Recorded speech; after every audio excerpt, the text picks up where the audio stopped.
We're returning to the NASA Innovative Advanced Concept Symposium for a dive into stellar imaging and the search for potential life in the waters of Mars. This week on Planetary Radio. I'm Sarah Al-Ahmed of the Planetary Society, with more of the human adventure across our solar system and beyond. Last week we visited the 2024 NASA Innovative Advanced Concepts, or NIAC Symposium in Pasadena, California. We learned more about the program and heard from two NIAC fellows and their teams about technologies that could help us send swarms of laser sails to the nearest star system or put humans in hibernation states for interplanetary travel. Today we're returning to the symposium to meet two more teams. Kenneth Carpenter from NASA's Goddard Space Flight Center and his colleagues will pitch their plan for an Artemis-enabled Stellar Imager. Then, Stephen Benner from the Foundation for Applied Molecular Evolution and his team will tell us about their plan for a system that we could add on to large-scale water mining operations on Mars that could help us screen for introduced or alien life. But first, Astronaut and NIAC External Council member Mae Jemison honors Lou Friedman. He's one of the co-founders of the Planetary Society, and his contributions to the space community and the NIAC program absolutely deserve an award. We'll close out with Bruce Betts, our chief scientist, to celebrate a new achievement for our LightSail 2 mission and What's Up. Our crowd-funded solar sailing spacecraft, RIP LightSail, is one of the winners of this year's Gizmodo Science Fair. If you love Planetary Radio and want to stay informed about the latest space discoveries, make sure you hit that subscribe button on your favorite podcasting platform. By subscribing, you'll never miss an episode filled with new and awe-inspiring ways to know the cosmos and our place within it. Before we get into today's show, I want to give everyone a heads up that in a week, on October 2nd, 2024, there will be an annular eclipse in South America.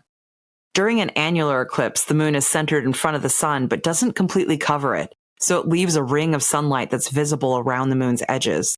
This upcoming annular eclipse is going to be visible from the southern tips of Argentina and Chile and some of the surrounding islands.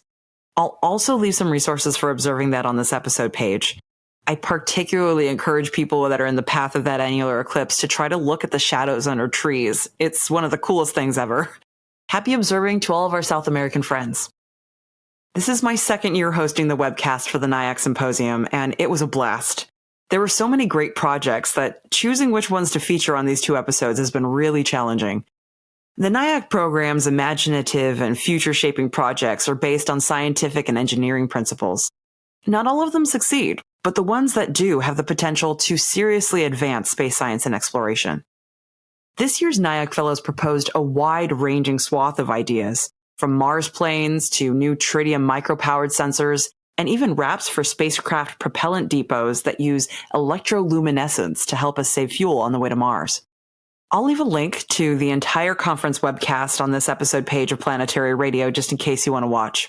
I'll also be inviting some of the other NIAC fellows onto the show in the future to talk about their work. Part of what makes the NIAC program shine is its external council, experts and science communicators that help shape the program and support the NIAC fellows as they turn their science fiction dreams into reality. Dr. Lou Friedman just marked his last year on the external council. I've had the honor of meeting him a few times over the years. Along with Carl Sagan and Bruce Murray, Lou is one of the co-founders of the Planetary Society.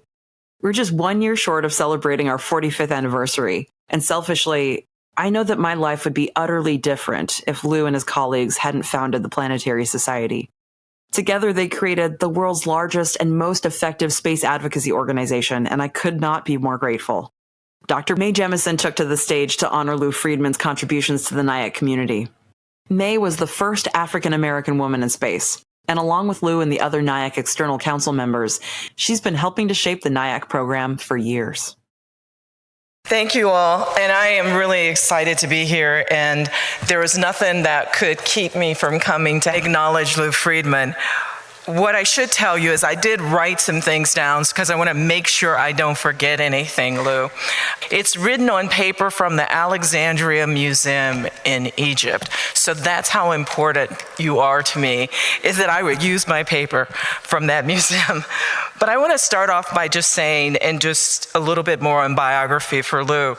Dr. Lou Friedman is an astronautics engineer, which sometimes I forget because he's so knowledgeable about everything. I think he's an astrophysicist, an astronomer, even sometimes that he hangs around in the life sciences. But he was a co-founder of the Planetary Society, as you heard, served as an executive director.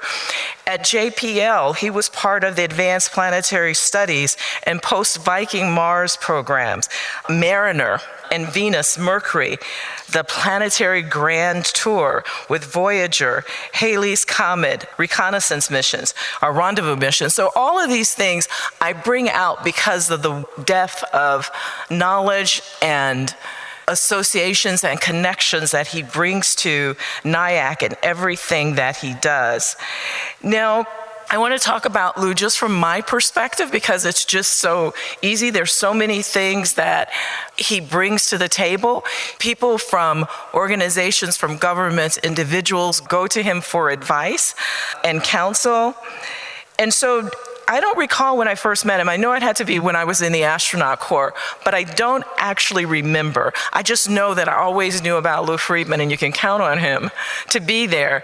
And I remember now my first reintroduction was during a DARPA workshop looking at interstellar flight.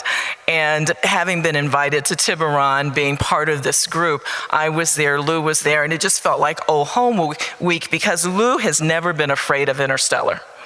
Where sometimes people sort of would back off from interstellar, Lou was never afraid to live there on the edge, including writing a book about star sailing, solar cells, and interstellar flight in 1988, when I first became an astronaut.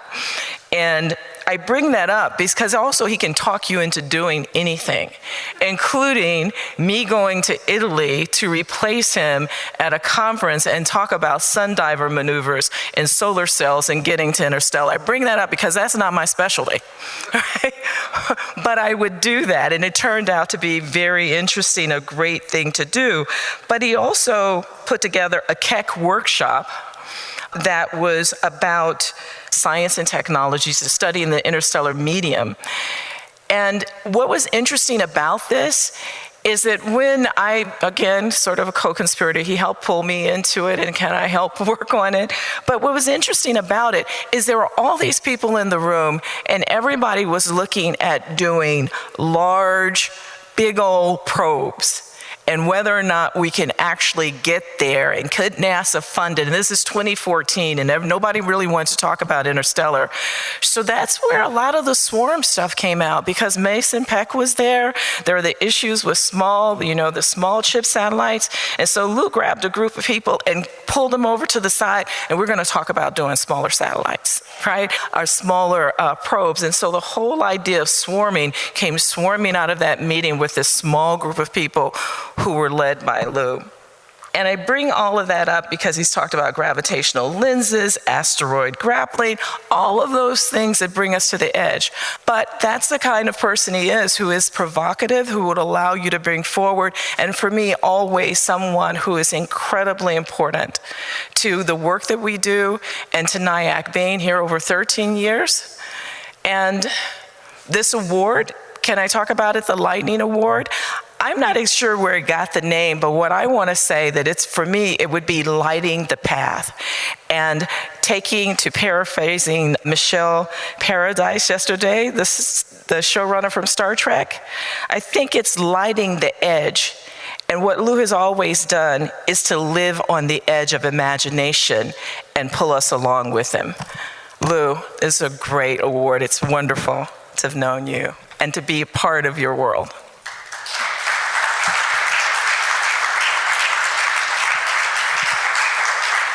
I really appreciate this. Thank you. Normally I'd make a 45-minute speech, but I'm a little choked up after that, and I thank you very much. It's been a great honor and great pleasure to work with NIAC for, I guess, more than a decade now, and to be part of this.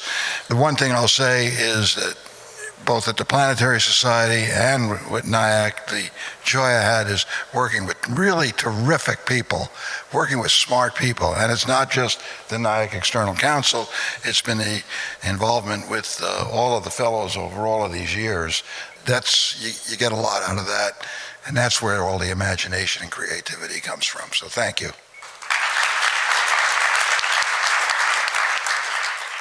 Congratulations, Lou. An award well-deserved. On the second day of the symposium, I spoke with Dr. Kenneth Carpenter from NASA's Goddard Space Flight Center and his team. Their team's NIAC project is the Artemis-enabled Stellar Imager, or EASY. Kenneth and his team are hoping that the Artemis program is going to allow humanity to construct a large-scale optical imaging interferometer on the moon. It would specialize in high-resolution imaging at visible and ultraviolet wavelengths to resolve the surfaces of stars, accretion disks, and potentially even the surface features and weather patterns of nearby exoplanets. Right here, I have a group with us. First, we'll start with Ken Carpenter from NASA Goddard. Your project is an Artemis-enabled Stellar Imager, right? Good, you got it. How do you pronounce that acronym? We use EASY, although it's not really an easy project, but that's the way the letters worked out, so we're stuck with it. Well, see, now I'll be able to remember it, right? And thankfully, you brought other members of your team. Could you please introduce yourself to everyone online? Hi, I'm Dr. Joy Rao. I am a NSF program director and a NASA astrophysicist. And I'm co-managing the study with Ken and leading the science team. Right, and hi, I'm Dr. Sarah Peacock. I'm a research scientist also at NASA Goddard and co-managing the project with these two stand next to me. So your proposal is that you want to build this long baseline interferometer on the moon, and that is enabled by the Artemis program. Thank the stars, humanity is going back to the moon. We're going to be able to do this kind of science. But why would you want to put an instrument like this on the moon as opposed to, say, putting an interferometer in space that could do similar science? We actually have studied the in-space version previously, and that seemed at the time the obvious way to go, but that was without any existing infrastructure on the surface of the moon. Now with the prospects of very good, possibly supportive infrastructure there and astronauts nearby, we thought it was time to take a look at, well, how does it compare if we do it on the moon? Is it easier, harder, cheaper, more expensive? And it's looking now that it's very competitive. We think there are certain advantages to being on a solid surface. When you're trying to move mirrors around and get everything in phase, there's nothing to push against in space. So if you move a mirror, you got to put jets shooting the other way. On the surface of the moon, you got the moon there to push against. So that's easier, and we don't have to do the precision formation flying that we have to do with multiple spacecraft that are in free space. You can do it either way, but it's looking now if Artemis is there and has the ability to support us at some level for deploying the instrument or for maintaining it, that could tip it in the direction of wanting to go to the lunar surface. Plus, that could increase the longevity of something like this. It kills me inside that we have all these wonderful observatories out there that are either, losing funding or losing fuel or just losing their ability to maneuver because they've been out there so long. I'm so sorry, Hubble, that you're going through this. But this means that we can actually take this approach and keep revamping this kind of interferometer. But in order to do it, you're going to need to build quite a large thing. And as with our exploration of the moon, we're going to have to do it kind of one step at a time, one phase at a time. So can you take us through a little bit of your idea of the timeline and how you would put this thing together on the moon? I think one advantage of being in this situation is we can build it up a bit at a time. The overall design in the end would have something like 30 separate mirrors scattered in an ellipse that has maybe a kilometer in diameter along the long axis. But we don't have to start building all 30.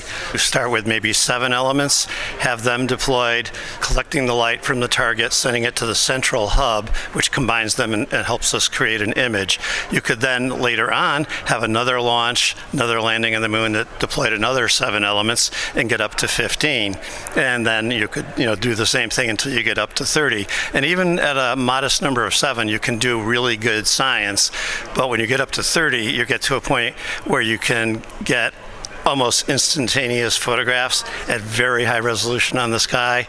When you've only got 7 elements, you have to take data, move them around, take data, move them around again before you can get a really good image. So that's why we want to go eventually to the larger number, but you can do some really spectacular high resolution imaging even with a modest number of mirror elements to start with. Yeah, I'm thinking about the wild success of the Event Horizon Telescope and the imaging of black holes, or, getting as close as we can with that. Imagine what we could do in this case. You're talking specifically about like visual light part of the spectrum, correct? Or are you going to be branching into other parts as well? It's both. So we are aiming for both optical, so visual part of the electromagnetic spectrum, but also ultraviolet. So the advantage also in that case of being on the moon, so in space, is that we don't have the Earth atmosphere, and so we can observe actually in the ultraviolet, which is, by the way, where Hubble observes now, but we will be able with interferometry to have actually very ultra high resolution images of the surface of stars, eventually the interaction between stars and exoplanets, of active galactic nuclei and many other stellar and space phenomena. And being able to observe in the ultraviolet gives us access to very hot, much hotter plasmas than you see if you just look in the optical. Yeah, it would be really interesting to be able to actually see these kinds of solar storm features on other stars and compare them to our own system. And of course, the interaction between our sun and our world dictates a lot of whether or not it's habitable. If you can do both that kind of science and potentially image actual worlds, the combination of those two things could be very powerful. Do you think that this is going to have enough capability to actually send us images of other exoplanets? We really hope, in the ideal scenario, one of the cool phenomena that we know that happens in other planets is if you have a Jupiter-like world close to the star, it can have an evaporating atmosphere off the back. And the way that we detect that is in the ultraviolet. So as long as we can get high enough sensitivity, we might be able to actually see the tail of this planet atmosphere trailing off behind the planet. So that would be really cool to see. So what we want to observe with EASY is the interaction between the planet and their parent star in these exoplanetary systems. Yeah, so we would hope to be able to characterize the impact of the central star on surrounding exoplanets. I don't think with this instrument we'll be able to image the actual exoplanets. That's going to require a larger interferometer, maybe an interferometer made up of smaller interferometers to eventually get to that point. But if we can characterize the systems, look at the atmosphere of surrounding planets, like Sarah's talked about, we get a long way along the path to the eventual Holy Grail, which is imaging the surfaces of exoplanets instead of other stars. Right. This is the beginning of a much larger set of technologies that we're hoping to go for in the future. But what kind of long baseline are we talking like here? How wide across are you hoping this thing is going to be? We're aiming for a kilometer as the maximum outer diameter for the moment. Of course, there's nothing aside from lunar terrain that might prevent us from going to larger baselines if we need it.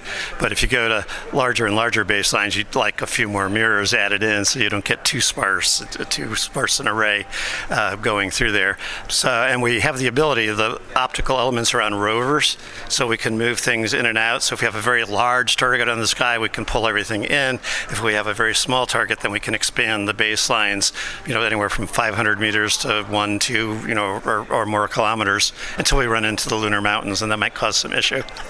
But still way easier than trying to accomplish something like that on Earth. We have all these trees in the way, all these people and animals. On the moon, it might be a little easier to rove your light source or your telescopes around. I should say there are working interferometers on the Earth, and we're using them to inspire how to do this in space.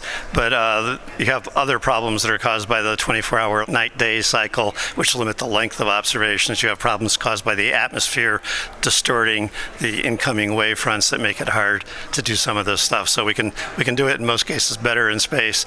Once we get the material up there and installed, that's a little tricky. But we think we know how to do it. And the study has been completely instrumental. The funding from NIAC has really enabled us to make huge gains in designing this and making sure it's a realistic, incredible project.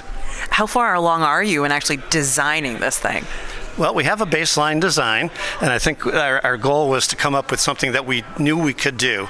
And there's a bunch of enhancements that we would like to put in, but we wanted to show we had a basic design that we could build now if we were given the funding and to go ahead.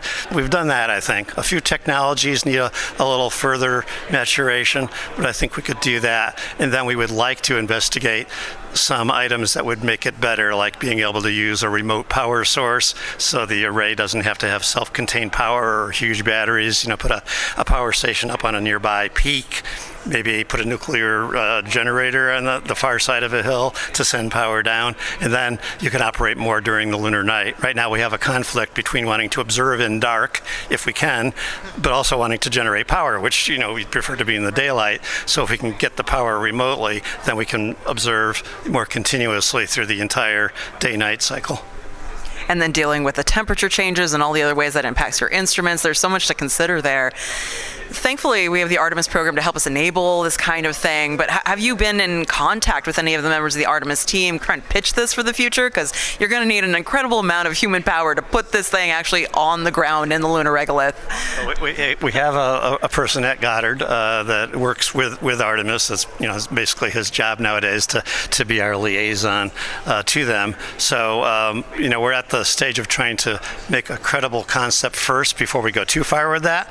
We would appreciate having their support either from the astronauts or from robots maybe controlled from there, and I think they would like to be supporting something that's obviously productive like this and enabling great new things to be done. Something I'm really passionate about more recently, just because we're near solar maximum right now, is understanding the cycles of sunspots on these other stars. Obviously, we're beginning to understand it better on our own star using many of the other instruments that are out there, but what could we learn about other stars beyond our own and this kind of cycle over time? Sure. So different stars have different cycles, right? So with such kind of interferometer that has a super high angular resolution, we can really look in detail not only at a star, but really through the atmosphere, so studying, for example, where the dust form, but also looking directly, imaging their surfaces, and so observing something like in sun-like stars, their sunspots, or the convective motion on the surface of the stars, or even more with astroseismology, we can observe really the cycle of different type of stars. So this will be really revolutionary in this respect. This has never been done before, to observe the plage and other phenomena on stars. I think one thing that's maybe familiar to the audience here is that the sun has an 11-year solar cycle, and the spots tend to start at high latitudes and move down toward the equator as the cycle progresses. The ability to image the surface of stars like this allows us to see that kind of cycle on other stars. We don't know if the butterfly diagram, the butterfly pattern on the sun is common on other stars or not. So resolving the surfaces allow us to study that, and we hope by comparing other stars and how their activity cycles go with that of the sun, that we can get a better model of magnetic activity and the internal dynamo of the sun, and that might allow us to actually get a better predictive model for what the next solar cycle, the next stellar cycle might be in terms of strength, in terms of starting time. Right now we still have a lot of uncertainty when we try to predict what the next solar cycle is going to be. This might be the data we need for the theorists to finally nail it. And therefore, by interference, also trying to understand what's the weather cycle on nearby stars, and so, for example, also on planet hosting stars, so to understand like what they call the exoweather. Sure. Yeah, I think another really important thing is understanding something called the transit light source effect. So we know that there are spots in other stars, and right now when we try to detect different molecules in different exoplanet atmospheres, we have to disentangle the stellar atmosphere from the planet atmosphere, and we detect water, and we don't know if it's coming from a star spot or from the planet atmosphere. And with EASY, where we can actually resolve the surface of the star and see the different spots, that will really help us understand and interpret what we're actually measuring. Is this molecule from the planet, or is it from the star? I'd be curious to know, too, if that kind of cycle over time is different on different size stars based on their metallicity and all kinds of stuff. There's so many mysteries left there to unpack, so this could be very powerful. Exactly. Yeah. You also mentioned not just looking at stars and their interactions with their worlds, but you mentioned specifically active galactic nuclei. That is, a totally different distance scale we're talking about here, as opposed to something within our own galaxy and our own worlds, far beyond. Doing that kind of science, is there anything you'd have to do differently in order to enable that kind of science at a distance? Well, we're lucky that the active galactic nuclei, even though they're much further away, are much larger scale. So on the sky, their angular extent is actually very similar to the size of a disk of a star. That's what allows us to do this. We don't have to necessarily change the array diameter or anything to probe that. We might not get down and resolve the very details of the central engine, but we ought to be able to see the overall geometry of it. There's a conflict in the community about the geometry of the central engine and the inclination and how that changes in different kinds of AGN, active galactic nuclei, that we look at. So again, being able to go in the ultraviolet, seeing hot material. There's going to be a lot of hot material around the center of AGN, which are basically a black hole, accreting material. So it's exciting that once you get a capability like this, which is basically going from like your standard definition TV to a high definition TV, you're going to learn a whole bunch of new things, some of which you'll anticipate, like looking at the center of AGNs and the surface of stars, and a whole bunch of things that maybe you never even thought of are going to be revealed. One thing that I do want to mention is that looking at this high resolution, you see things move across the sky in almost real time. I mean, we're used to spending, waiting years or decades between observations to map the motion of a star across the sky. We have such high resolution here, you'll see stars like Proxima Centauri and the like actually move while you're observing, which means that all of a sudden the fixed stars become moving targets in some cases. And it's like, okay, I guess we're a moving target observatory. Combine that with all that Gaia data. It'd be really intense. But thank you so much for working on this and for joining us today. Thank you. After my conversation with them, one of their team members sent me this adorable image of their daughter watching the live stream back at home. Talk about heartwarming. That made my whole symposium. Later that day, I spoke with Dr. Stephen Benner from the Foundation for Applied Molecular Evolution. I'm very passionate about learning about the potential habitability of worlds in our solar system, particularly Mars. His team's project centers on developing an agnostic life finder, or ALF, that we can integrate into future Martian water mining operations. The ALF system would analyze the water extracted from Martian ice to look for evidence of life. Here I have Stephen Benner from the Foundation for Applied Molecular Evolution. Thanks for joining me. And you brought another member of your team. Could you introduce yourself, please? I am Jan Špaček. And what institution do you work with? The same one?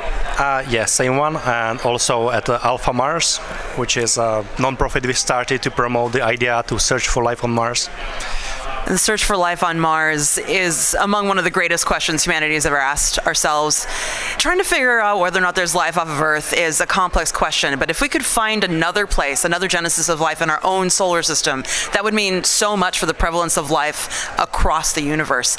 Your project, essentially, what it does is you want to add an add-on onto massive water mining systems on Mars that we're already going to have to build in order to sustain permanent human settlements on Mars.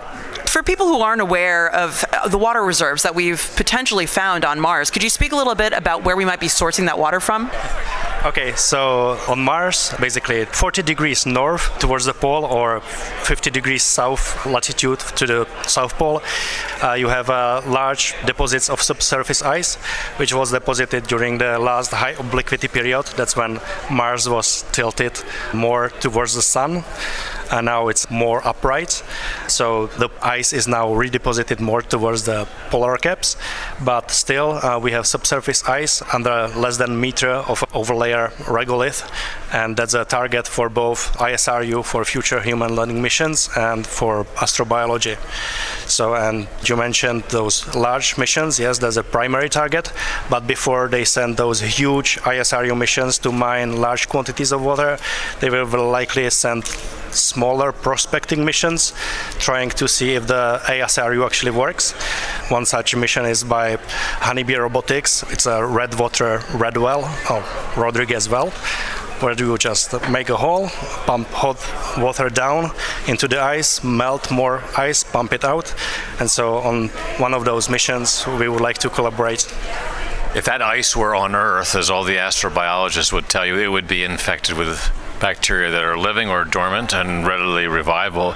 So when you're Columbus setting out to sail the Atlantic Ocean, you're doing exploration, it helps to believe that you will find something that you're looking for. So one of the most important parts of this mission is to persuade the community there's actually a good chance of finding life in that ice, and the very statement that we know from astrobiological studies here on Earth, that if that ice were here on Earth, it would be infected, is a good motivation to get people to go look at the ice on Mars. Speaking about community, astrobiological community is rather convinced that life on Mars is likely. We need to convince the rest of the community, which does not understand our advances in understanding extremophiles on Earth. So there are a lot of overlaps between extremophiles here on Earth and conditions which are on Mars. So it would not be a big surprise if we find Martians. And, in 2019, 5 years ago, Michael Meyer, who's at NASA headquarters responsible for a Mars portfolio, got a bunch of astrobiologists together in Carlsbad, and they wrote a report saying where you go look, caves, this ice that we were talking about, where extant life, that is life living today, not fossil life, which is what these rovers are looking for 3 billion years ago, but why life living today is likely to be found. And that's all in a manifesto. You can go read it, many, many pages with lots and lots of co-authors.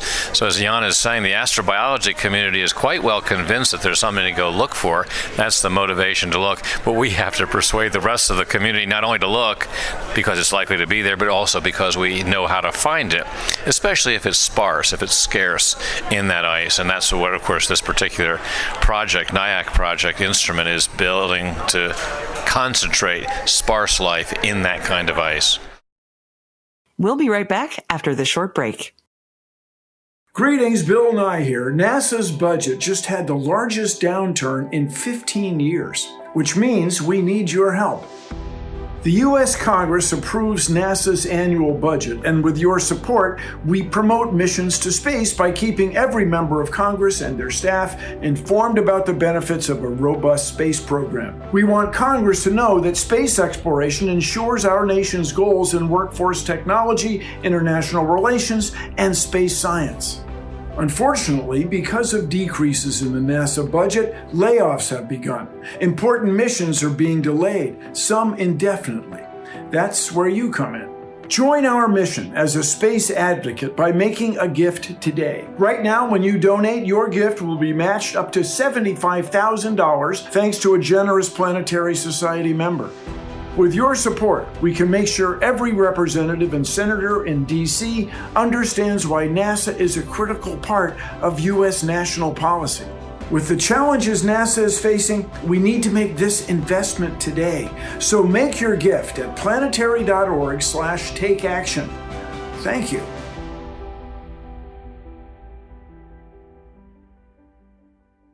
Well, we already know there are some very mysterious detections, potentially of methane, that we can't fully explain, right? We had that recent sample that Perseverance collected, the Cheevas Fall sample, that shows potential evidence of ancient, maybe, possible biomarkers. We won't know until we get Mars samples back. Please advocate for that mission so we can get those samples back and test them.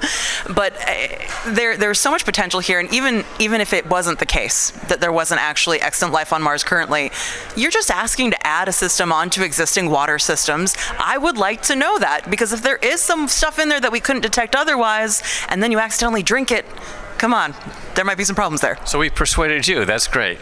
Well, but it's more than that. You had 1976 Viking.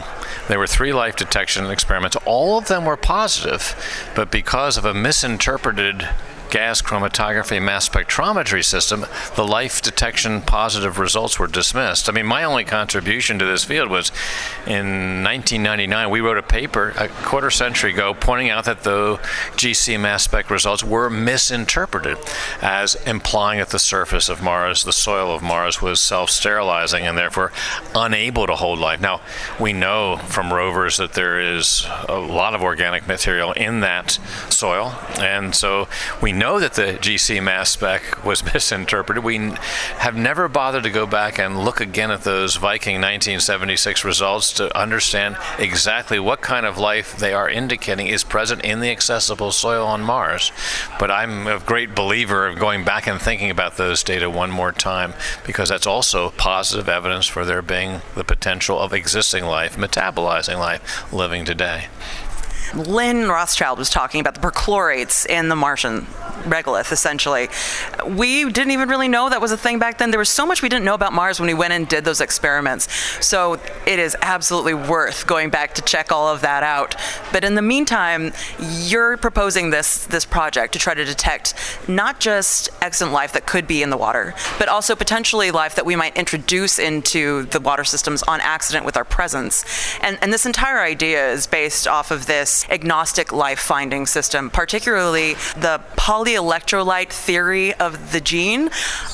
I'm not a geneticist, so could you please explain a little bit more about the complexities of this? Yeah, I guess I better do it. Sure. So synthetic biologists for 40 years now have been trying to synthesize molecules like DNA, but that are different from DNA that can still support evolution.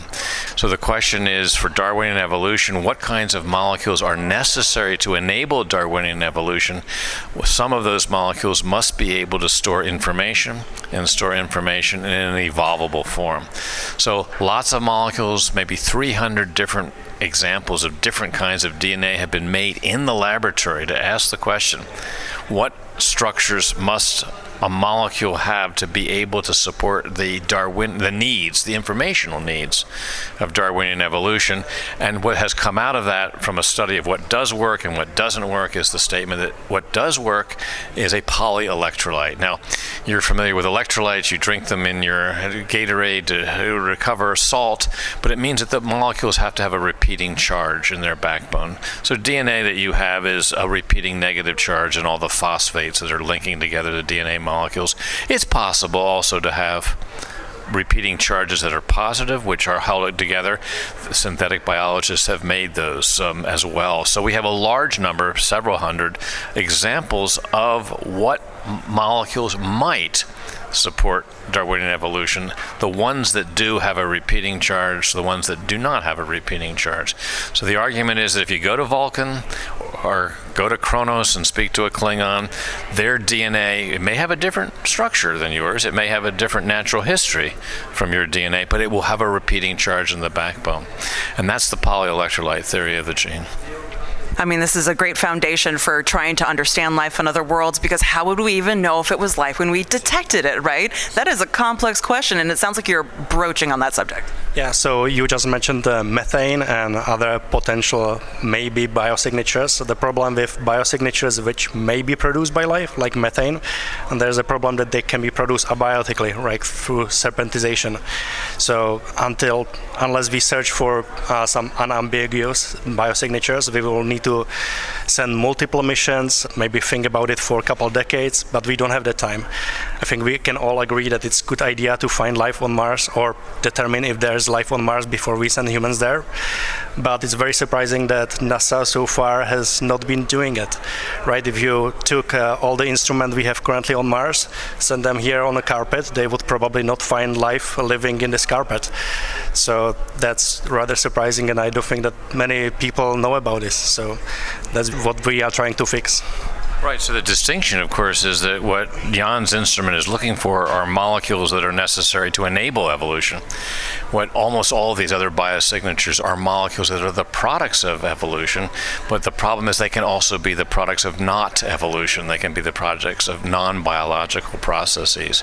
And so amino acids, a biological signature, right? We can go try to find amino acids on Mars. Well, meteorites contain amino acids, right? So how do you know what you're looking at is biological or not? But a polyelectrolyte, a long polymer with a repeating charge built from a limited set of size and shape regular building blocks, is something that does not emerge spontaneously easily. It will not be sustained unless there's a Darwinian context for it, and it's absolutely necessary to support Darwinian evolution. And that's why it's agnostic as a life detection system. But how would you differentiate between these kinds of molecules and all of the other stuff that might be already in that water? How does your system work? So our system works, it's a stack of membranes with different pore sizes. On the ends of the stacks you have electrodes. So you are pulling from a stream of liquid, which is the Martian water. You are pulling molecules which have a charge. So cations towards cathode, anions towards anode, and then we have size separation.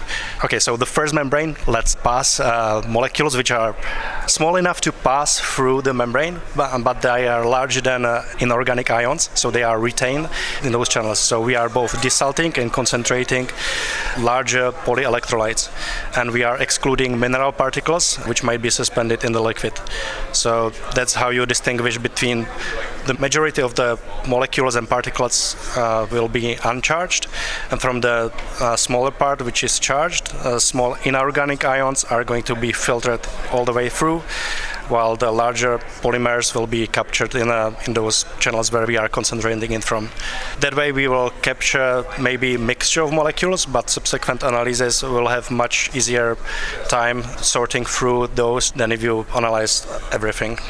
The DNA, with the repeating negative charge, will go towards the positive charge electrode, but it's a polyelectrolyte, so it will go through it's still dissolved, it's a molecule, so it will go through the first membrane, but because it's poly, it's big, so it won't go through the second membrane. The electrolyte, chloride, for example, this small ion, which you drink in Gatorade, will go through the second membrane, and so in the first channel, after you do the separation, you've got all the genetic polyelectrolytes concentrated in that flow. Now you sit there and collect it, and then you can say, okay, let's analyze it, see whether it has other properties that are expected from molecules that are necessary to support Darwinian evolution. And at this point, are you just collecting them, or have you already proposed a system for analyzing them to actually see what's going on there? Yes, so we proposed systems. We propose to use biological mini-ion for analysis of DNA. That's for the introduced life we'll bring with us. I may not know what a mini-ion is. Mini-ion is, well, it's tiny pore through which you are threading DNA, and you have a protein which is specific to DNA, which is allowing pulling the DNA through. That would not work for alien DNA, which the protein wouldn't recognize. So for that we will need a second device, which is again a tiny hole from which you are threading the polyelectrolyte. But because you don't have that protein that nicely pulls it through, you have harder time to recognize what exactly it is, but you can tell, for example, the shape of the molecule you are pulling through. So if you have long molecules with uniform building blocks in that molecule, you can guess that it's likely not a mineral particle or something like that. So that's a biological mini-ion or nanopore, then solid-state nanopore. Then we would like to employ mass spectrometry and classic chemical analysis, chromatographies and stuff like that. Yeah, so mass spectrometers have already flown to Mars. The mini-ion, I don't think the nanopores have ever flown to Mars at this point, but they will be they're much more simple instruments than the ones that you need to do mass spectrometry. And see, that's good. There's ways of figuring out whether or not it's Earth life or Mars life. Most of the proposals I've heard are like just looking at chirality to try to like take a guess at it. It sounds like there's more complicated ways that you could actually do this kind of science. And I'm thinking too that this could give us a good indicator of how much basically contamination from our planet we've introduced to the systems on accident as a total byproduct of this kind of research. So this will allow us to monitor how much we introduce, and if it's in that rod well, over time the bioload we introduce should decrease. If it's increasing, we have a problem because now the Earth bacteria is living on Mars and proliferating, which we would not like to have, right? But we can monitor this. And also to monitor life, we brought, of course, use of PCR is the most straightforward genomic method how to analyze life we know. But for the unknown life, you need those nanopores and mass spectrometries. So this is the polymerase chain reaction, PCR. This has far-reaching consequences, not just for Mars, but I'm thinking about all of our other worlds, potentially ocean worlds out there in our solar system that we're also hoping might find life. The samples that we got from Cassini flying through those jets coming out of Enceladus were absolutely next level. And if we could apply this kind of science to it, that could produce answers that we really need. Well, that's right. So we're on what's called an interdisciplinary center for astrobiology research with Brent Christner, trying to implement this general kind of question for the ices of Europa as well. Now, your problem with flying through Cassini is that these architectures that go through that plume are encountering that plume at 11 kilometers per second, 30 kilometers per second, which will tend to toast almost all the molecules that are present there. But you're absolutely right. We have plenty of water to look at, and we don't have a clear understanding of what's necessary for life to originate or to be transmitted from one place where it is originated to another place. And so we are going to be looking at every body of water sooner or later with the instrument that Jan is building. This is so exciting and answers so many questions for me. I'm so glad that someone is working on this. I know many people have wanted to do some kind of extant life search on Mars, but it's underfunded, honestly. We're hoping in the future we're going to be able to send these missions, but if we know that we're going to try to have that Moon to Mars pipeline that is foundationally built on the Artemis program, thinking about this now before we take that stepping stone and incorporating it into our plans, this is exactly the moment to be doing this kind of research. Yeah, I agree with this point, and I would add there's not much time. The astrobiology missions and the grant proposals, hoops you need to jump through, it takes about 2 decades to get from the initial idea to execution on Mars. We might not have the time for search for life on the extant life. So we need to speed things up somehow. I don't know if it's possible to do it with NASA. We will try, but we'll see. I was on a Mars mission architecture definition team for sample return in 1999. That's a quarter of a century ago.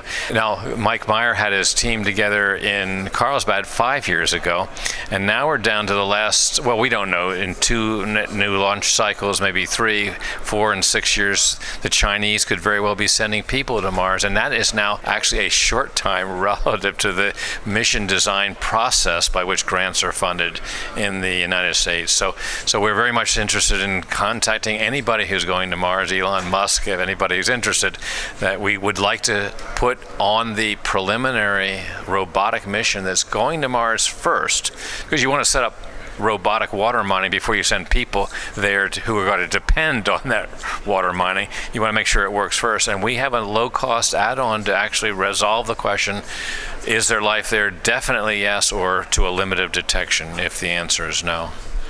So Stephen just suggested the geopolitical angle of viewing things.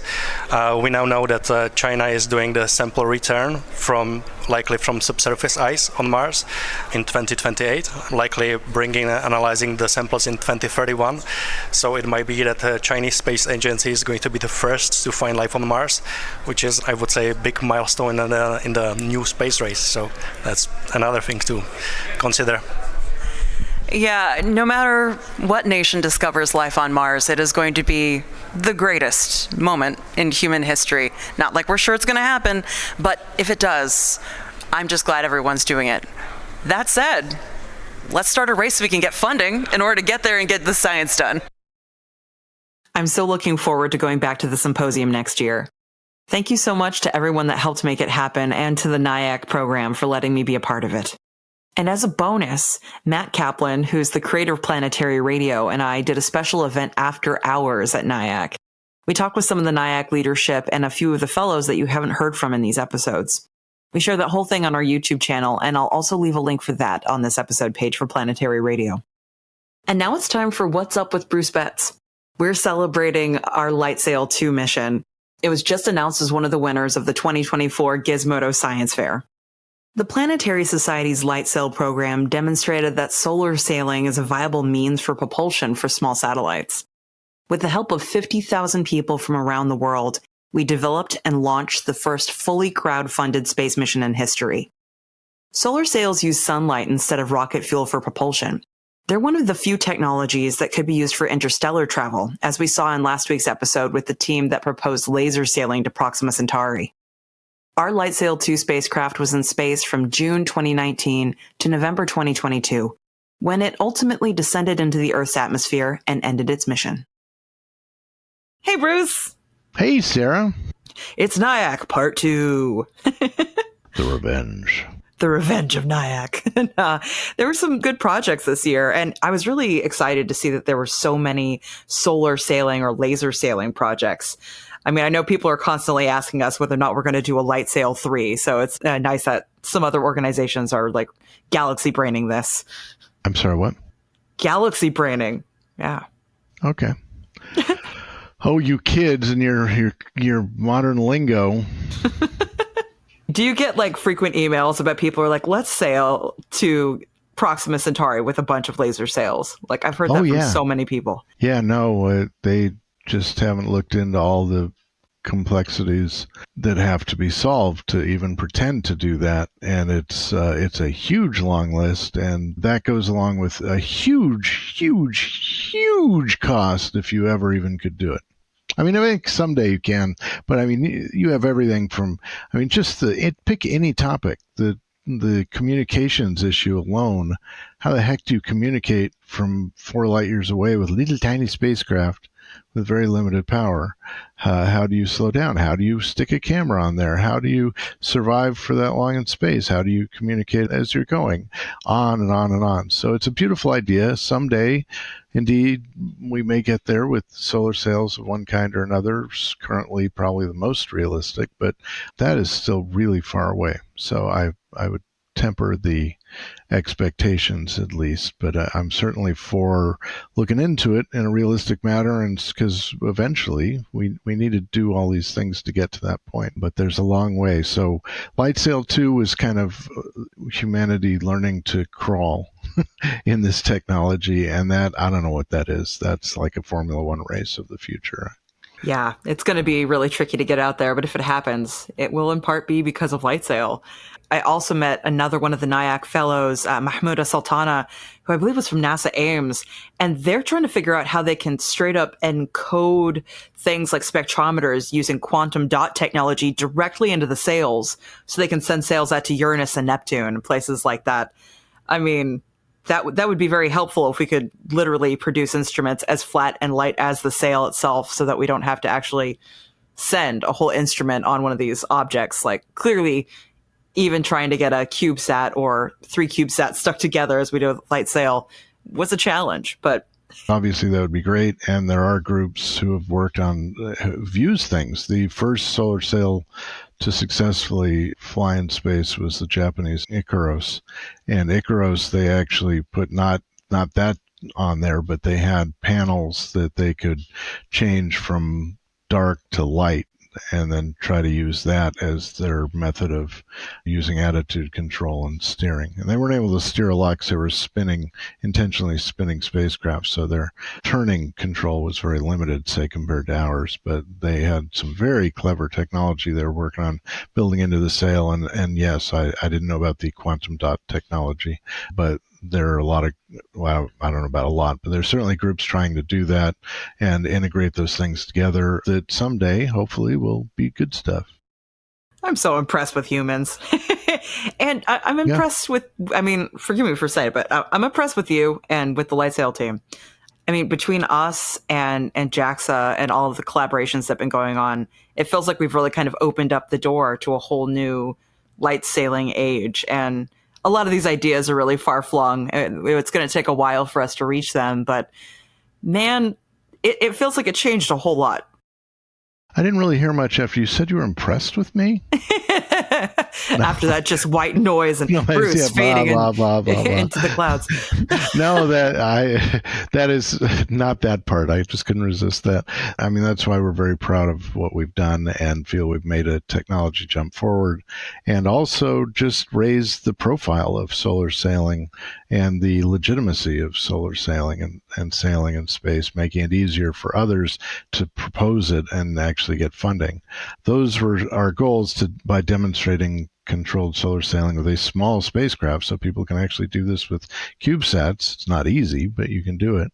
And we did it. And so that's great. And we're looking for these other entities and the ones with deep pockets, such as, NASA, to go out there and do it. And in fact, they are doing it. They had one mission that failed before it ever got to sail, but now ACS-3 is in orbit, who we worked with and exchanged information and provided our data to them. And now ACS-3 has deployed its sail that's about a little more than twice the area of our sail, and with some fancy booms technology that they're testing out, and they got it deployed. They have not started, last I knew, trying to do solar sailing.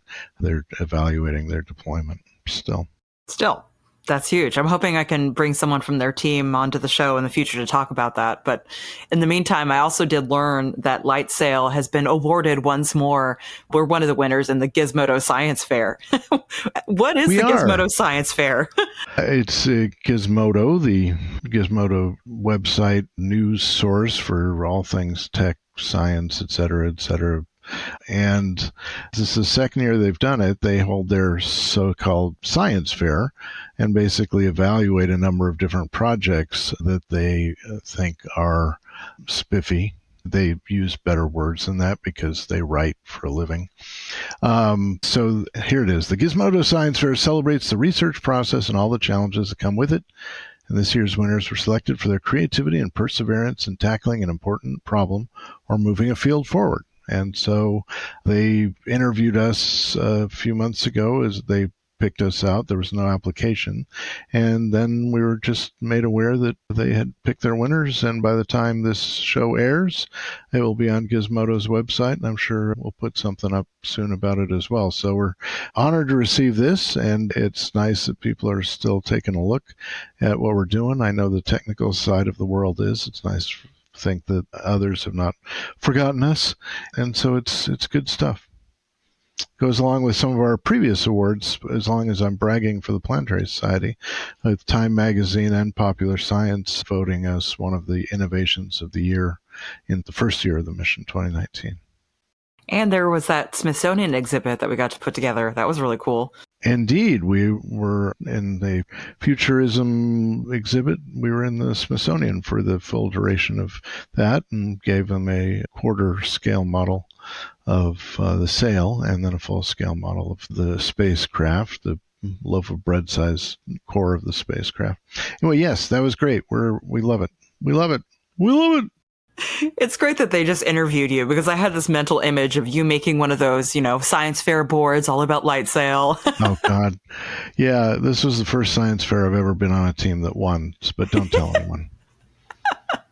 Very traumatic memories from elementary school when I didn't really understand what science was. But I will have you know that my first ever science fair entry, which was like second grade, I drew a map of orbits of the planets of the solar system. So I didn't have a good experiment, but I definitely was already thinking planets.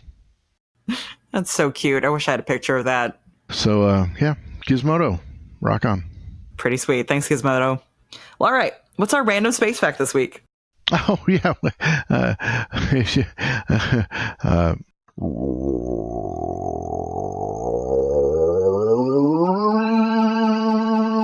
Space fact. Hey, so remember that Europa Clipper thing that's going to launch really soon? Oh my gosh, that's coming up so quick. During the course of its planned mission, it will receive nearly 3,000 times the radiation dose that would be lethal for humans. Whew. There you go. I'm so sorry, little Clipper. It's not human. It's not even alive. It's kind of important to remember that. But it gives you an idea of how nasty that environment is. And that's with them going out and then coming into near Europe. That gets worse as you get closer to Jupiter, which is why Io missions pretty much do a flyby here and there and don't mess around in close, because Jupiter's massive magnetic field is whipping around all sorts of charged particles, and you got a really nasty particle radiation environment. Yeah. So anyway, that's why we have robotic spacecraft. They can go anywhere. Well, okay, not anywhere, but they're also robots. So it's sad in a different way when they reach end of mission. That's true. To go where no human could ever go ever. I'm surprised Juno is still operating. I'm really impressed with these missions. But we'll see. Yeah, no, it's impressive what they do, and A lot of missions last a long time once they get out there, but it's particularly impressive for something like Juno diving into the radiation so frequently. Oh, man. October is going to be intense. I'm really wishing all the luck to the Europa Clipper team and also to the Hera team trying to send that mission out to see what we did to Didymus and Dimorphos with that DART mission. Launchtober. Really, though, we need T-shirts. Well, I'll see you next week for more talk of Europa Clipper, I'm sure. Oh, of course there will be. And in the meantime, everybody go out there, look up the night sky, and think about the radiation you're not receiving by hanging out on Europa. Thank you and good night.